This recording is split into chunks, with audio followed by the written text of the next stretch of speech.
Israel-Gaza conflict has marked its deadliest day since the start of the most recent tensions a week ago. Sarah Coates is in Tel Aviv. Sarah, what is the latest on the ground there? Well, Ange, I've actually just come now down to the Israel-Gaza border. We are only a couple of miles away from the border here. This way is Gaza. This way is Israel's south, which has been absolutely pummeled by rockets sent over from the Gaza Strip in these last 7 days. Now, as you mentioned, this last day has been the most intense, with the IDF carrying out massive air raids on the Gaza Strip, really targeting these leaders of Hamas and Palestinian Islamic Jihad. Now, we had some news coming in just around an hour ago that one of the heads of Islamic Jihad there, who led this operation just a few days ago, which fired an anti-tank missile into an Israeli jeep, killing one soldier.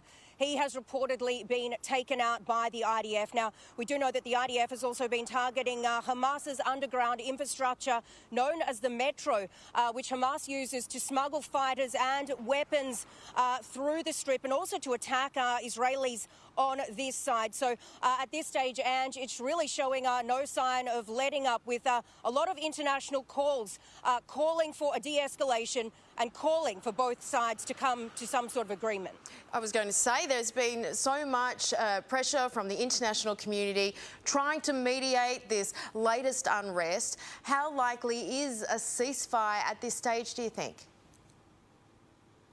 Well, look, it's really hard to say. Israel says it will keep fighting until it's achieved what it wants in the Gaza Strip, and that is taking out infrastructure there belonging to Hamas, which allows Hamas to then fire these rockets into Israeli territory. So far, since the beginning of this operation, or of this conflict, rather, we've seen more than 3,000 rockets fired from the Strip into Israeli territory. We were in the south just yesterday, a little more north from here, where a number of direct hits were recorded. And even as we were driving down on this trip down here, we know that rockets landed on the road and also landed on another house in Ashkelon in the south, wounding at least 10 Israelis. So at this stage, it's really hard to know. We know that the UN is really trying to broker sort of something here, or even issue a statement, the US withholding at the moment, saying it is trying to give Israel some more time for diplomacy. But we do know that at Hadi Amar, he is the US representative. He's on the ground right now talking to Israeli officials as they try and come to some sort of arrangement there, Ange. Sarah Coates, thank you and stay safe.